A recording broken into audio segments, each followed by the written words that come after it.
Hey guys, welcome to my channel, Sage Desert Mama. I have a scary tale for you today, and I hope you enjoy this.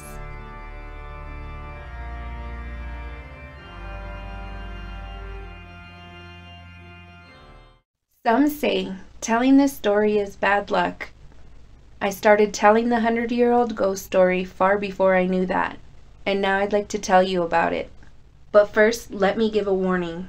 This is a true story of greed, broken promises, a secret society, and gruesome murder. The case remains unsolved to this day, and strange phenomena still occur. If you're still with me, then let's begin. Born July 14, 1859 in merry old England, Arthur Rochford Manby was the 8th of 9 children born to Edward and Emily Manby. From Morecambe, England, he sailed to New York with 3 of his brothers. Charles went to Pennsylvania, while Alfred, Arthur, and Jocelyn took a train to New Mexico. In Castle Rock, New Mexico, they began ranching. On the morning of May 14, 1884, an altercation broke out at the Manby Ranch. A group of men led by D.B. Griffin arrived at the ranch. Griffin claimed the Manby brothers were hiding 2 men wanted for murder.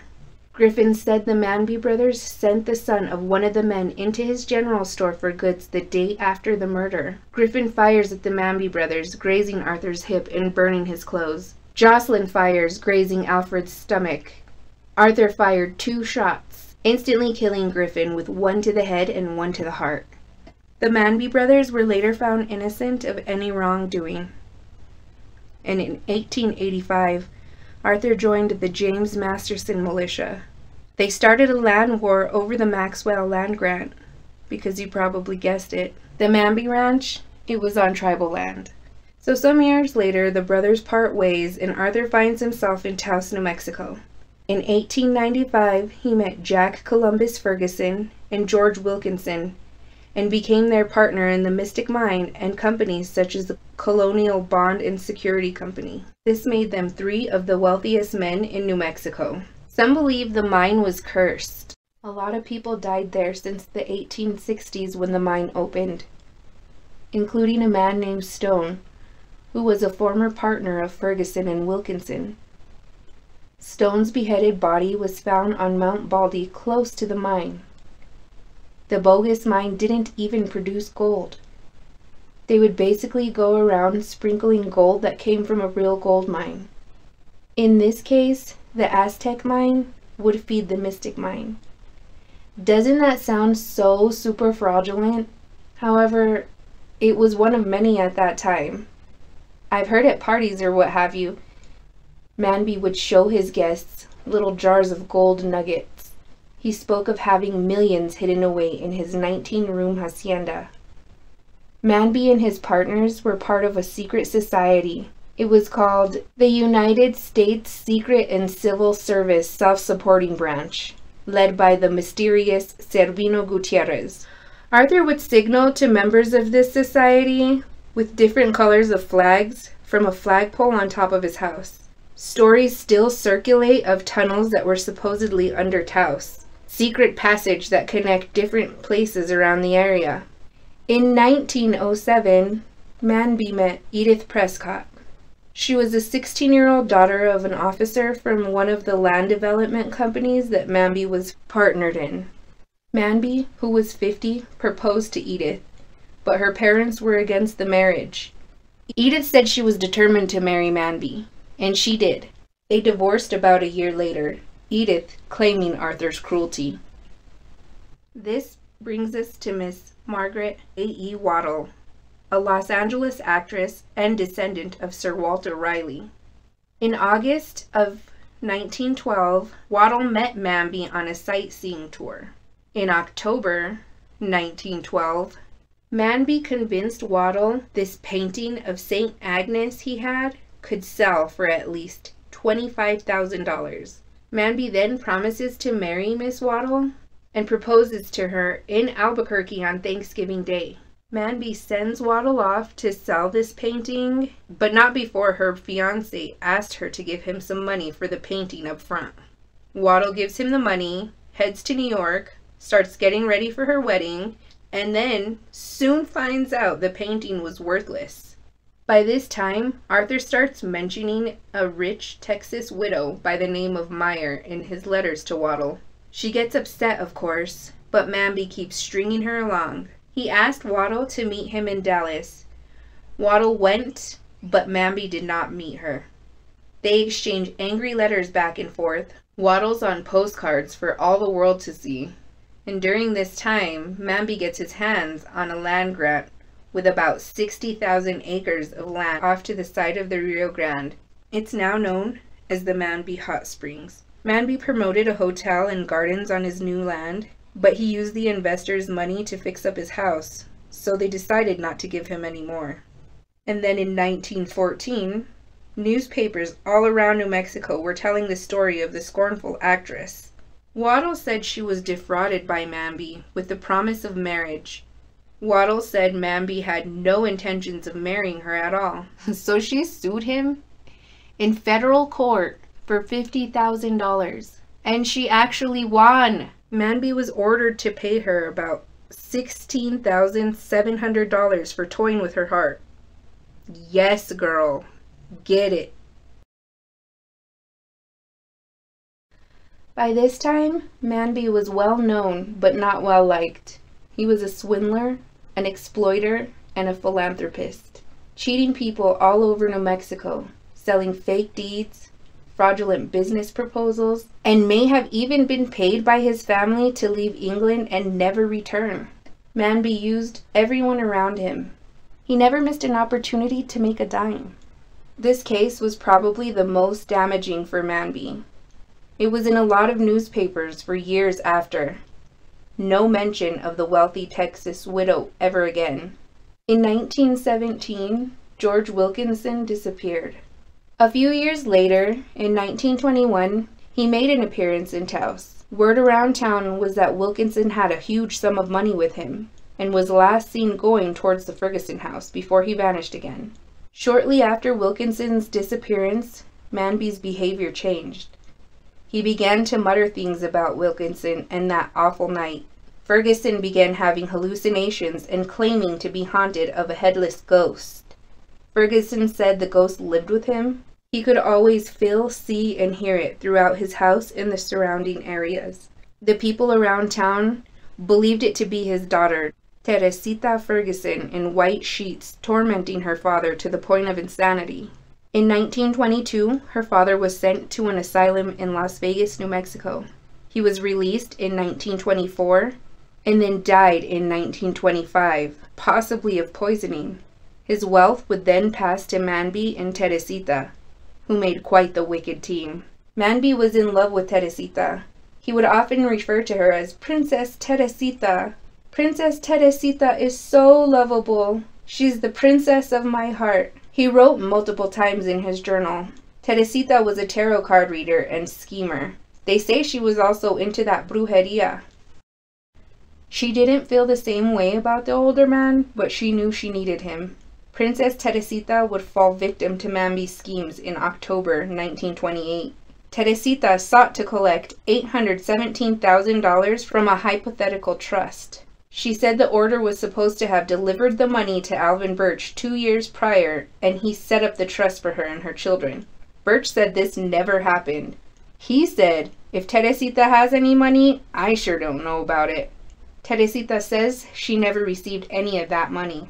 Manby was involved in quite a bit of criminal and civil court cases. He made a lot of enemies and wrote to his family in England saying, listen, if something happens to me, it was not an accident. They said he spoke of being a member of the secret society, and then other times wrote he feared them. He became very paranoid in his old age. He fired his help for fear of being poisoned like Ferguson. Manby started hallucinating, telling a friend poison gas was seeping into his house through the neighbor's wall. He had guard dogs follow him to every room. His home had peepholes in the walls to see out in all directions. The entrance to his grounds had 6 bolts and 6 locks. Iron bars on the windows and screen doors. The doors to the house were double locked. He kept loaded guns and a dagger by his bed while he slept, and ammo in every window and doorway. On the morning of July 1st, 1929, Marshal Martinez drove to Taos from Santa Fe to serve Manby with a summons. He still hadn't paid Waddle, and she wasn't giving up. Martinez arrived at the Manby house that was closed up tight. Martinez asked around town, but nobody had seen him that morning. Martinez comes back the next day and finds the house locked up again. On the third day he goes back, this time with his brother, and when the two lawmen arrive at the Manby house, they find Teresita, her nephew, and her boyfriend standing in the yard. Ferguson's nephew pointed out flies swarming the screen door and said, "Manby is dead in there." The lawmen entered the house by force. Manby's dog, still guarding, gets taken outside and tied up in the yard. Martinez enters the home to find a body in one room and an unidentifiable head in another. Rings and a diamond pin on the body were recognized to be Manby's. They point out the dog had a few gray hairs on him, so they conclude Manby died of natural causes, and the dog was so hungry it chewed the head off the body. They dug a hole out by some trees, tossed him in, and called it a day. Nobody questioned it. It's true what they say, what goes around comes around, and he would not be missed in Taos. Arthur's family had their suspicions and hired a private detective. The body was exhumed for an autopsy, which showed 2 tiny bullet wounds, but no bullets in the body. The head was severed by a sharp object and not chewed off as suggested. In the Manby house, they found a bloody scythe, 6 blood-stained towels that had been laundered, 2 vertebrae under the cot where the body was, adobe bricks missing from the wall, and a freshly plastered over buckshot in another. Suspiciously, there was not a lot of blood at the scene. The cot had a small stain from a bloody substance, but other than that, there was no blood on it. The carpet where the head lay only had a small pool of blood around it. A dog would have made a huge mess. It looked like the scene was staged. His body wasn't in his bedroom. It was in a room that wasn't easily seen from the road. The body was placed too high up on the cot, and the pillow was in the middle of his back. Some believe it wasn't even him. It was thought to be another scheme of his to get out of paying for the breach of contract suit. It was said to be easy for him to get a substitute body. It was said that the secret society had their own burial ground. An acquaintance of Manby, A. Cummings, asked Martin who but Manby would want to bury Manby. He had everything to gain by disappearing and everything to lose by staying. Sounds to me like A. Cummings is deflecting. And Teresita said, "At one time I had a huge amount of money. I don't even know how much. But I trusted Manby. I gave him all he asked for. He always got what he wanted. Look at the condition he left me in. All my money gone, my property with a cloud on the title." And then I think she noticed that her little pity party incriminated her. So she goes on to say, "No matter what I say, I will contradict myself in 5 minutes. He was good to me, and I always trusted him." But Teresita immediately took possession of the Manby house and became president of the Colonial Bond and Security Company. And then Manby's neighbor said as soon as Teresita moved in, he heard digging coming from the Manby house. It was said Manby had a power of attorney over Teresita.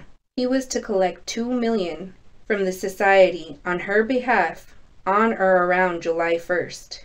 A girl who served at the Fergusons also came forward and said the day that Wilkinson disappeared, she woke up to see Wilkinson dead in the corner of her room. She said Wilkinson had stab wounds on his chest. She screamed at the sight. Manby ran in telling the girl to be quiet and mind her own business. Then she said a friend of Teresita came and carried the body up to Mount Baldy. Detective Martin went to Mount Baldy and he found Wilkinson's headless skeleton pretty close to the entrance of the mine. Martin found 3 more bodies on Mount Baldy and 4 skulls nearby, all connected to the Manby case. They identified a couple of the bodies, but did not disclose that information to the public. Martin was then told to stick to the Manby case. Talk around town a few months later led Martin to another headless corpse buried a few miles away, also with ties to the Manby case. Around the same time, a store owner named Floyd Hammond was found dead on his desk. His head partly severed, and a bloody axe lay on the floor. His money belt and wallet were gone. Martin believed the murders were being committed by the same group of people. Martin says Manby named his killer in a cipher written in his journal a few days before his death. Was he referring to the United States Secret and Civil Service self-supporting branch? Manby referred to the same date over and over, the date Wilkinson disappeared. He also mentioned the name Servino Gutierrez in his journal and in his bookkeeping. Some said he would often come to Taos to supply the order with large sums of money. Others argue he never even existed. The Attorney General found no evidence of murder in the Manby case. He agreed that Manby died of natural causes and the starving dog chewed the body. In 1932, Jocelyn Manby tried getting Arthur's case reopened, but Arthur's death remains a mystery. His body is still buried in the same spot, which is now Kit Carson Park Cemetery. There is a strong energy at the old Manby house. The strange energy seeps into the neighboring inn. One room in particular is said to strike fear in people as soon as they enter.